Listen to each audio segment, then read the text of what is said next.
Kamu pasti pernah lihat berita soal gaji seorang pejabat Indonesia yang totalnya bisa sampai ratusan juta rupiah sebulan.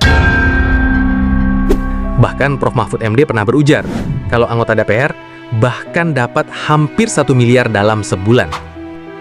Mungkin reaksi pertama kita setelah mendengarkan itu adalah, wah, enak sekali jadi pejabat. Tapi, coba kita berhenti sejenak dan bandingkan.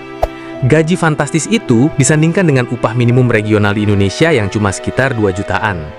Jurang pendapatan antara pemimpin dan rakyat ini bukan sekedar masalah angka atau kecemburuan sosial. Ini adalah isu fundamental yang mempengaruhi keseriusan dan kinerja mereka dalam memajukan negara. Hari ini, kita akan membahas 5 alasan mengapa kesenjangan gaji yang ekstrim antara pejabat dan rakyat ini secara sistematis akan membuat negara kita tidak akan maju dan efektif. Ini bukan soal sentimen, ini soal logika dan data. Mari kita simak. Nomor 5. Menimbulkan defisit empati.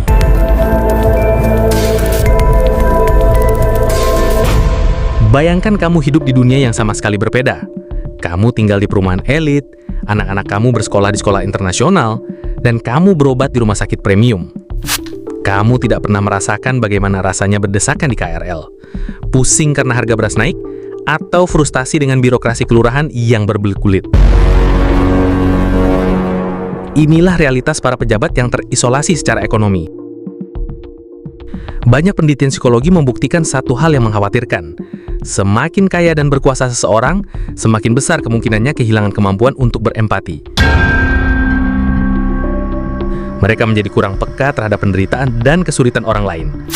Akibatnya, mereka merancang kebijakan dari menara ganjing.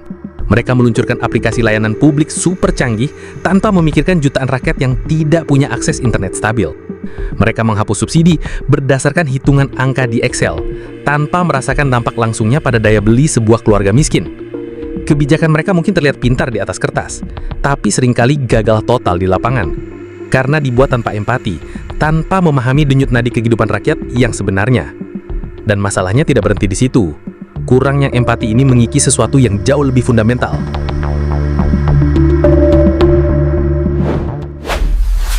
Nomor 4.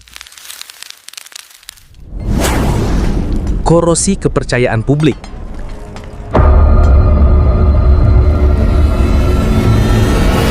Hubungan kita dengan negara itu ibarat sebuah kontrak sosial. Sederhananya, kita bayar pajak, negara menyediakan layanan dan perlindungan. Tapi ketika kita melihat pajak kita digunakan untuk membiayai gaya hidup mewah para elit, kontrak itu terasa dikhianati.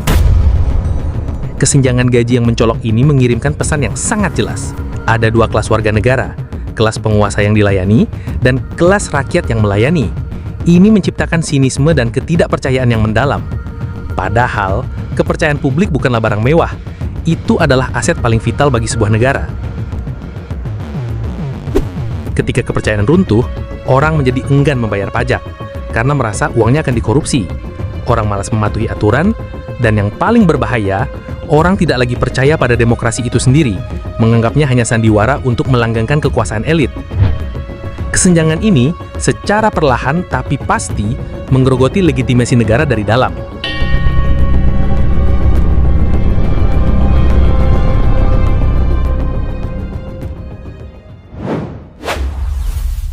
Nomor 3.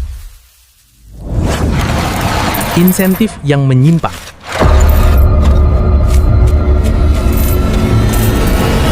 Kita sering mendengar argumen klise, gaji pejabat harus tinggi untuk mencegah korupsi. Terdengar logis, tapi kenyataannya seringkali justru sebaliknya. Dalam ilmu ekonomi, ada sebuah konsep yang pas untuk ini. Bayangkan begini, kita, rakyat, adalah bos yang memberi mandat. Pejabat adalah karyawan yang kita tugaskan. Seharusnya, karyawan bekerja untuk kepentingan bos, kan? Ini dikenal sebagai teori principal agent. Namun, ketika gaji seorang pejabat menjadi luar biasa tinggi, jabatannya berubah dari amanah pelayanan menjadi aset pribadi yang sangat berharga. Fokusnya pun bergeser. Tujuan utamanya bukan lagi melayani publik, tapi mempertahankan jabatan super mahal itu dengan segala cara. Ini menciptakan insentif yang salah. pejabat menjadi takut ambil risiko, mereka akan menghindari reformasi penting yang bisa mengancam posisi nyaman mereka.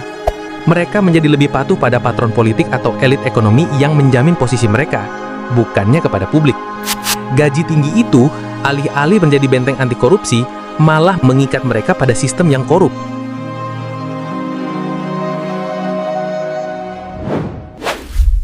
Nomor 2.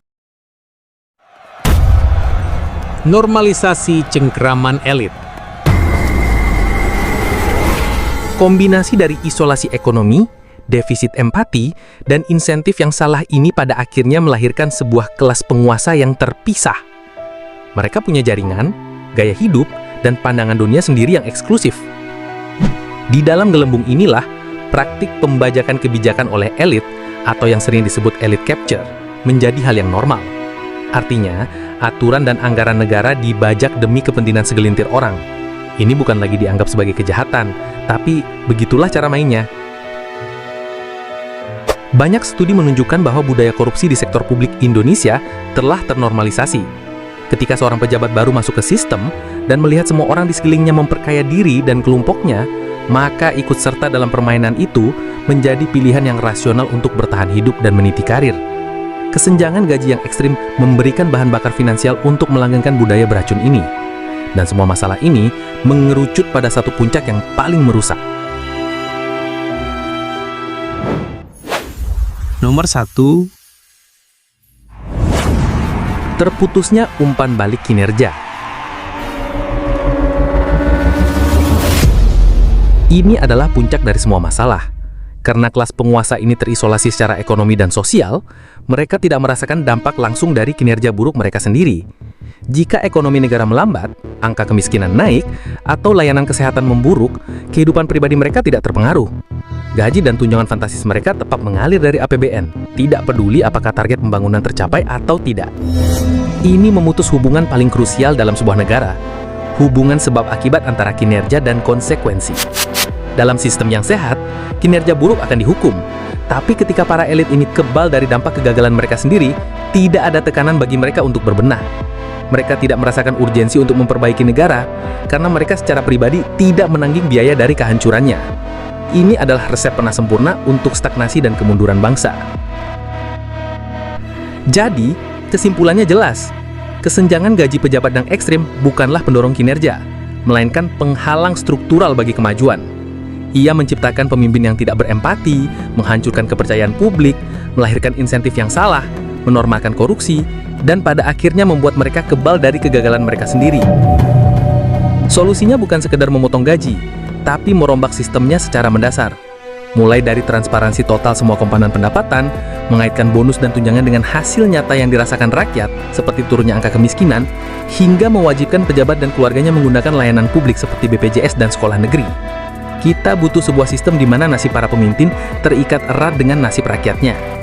Karena hanya dengan begitu, mereka akan benar-benar serius memajukan negara ini. Merasakan apa yang rakyat rasakan. Bagaimana menurut kamu? Apakah kamu setuju? Tuliskan pendapatmu di kolom komentar di bawah ini. Jangan lupa untuk like, subscribe, dan bagikan video ini agar semakin banyak orang yang sadar akan isu penting ini. Terima kasih telah menonton.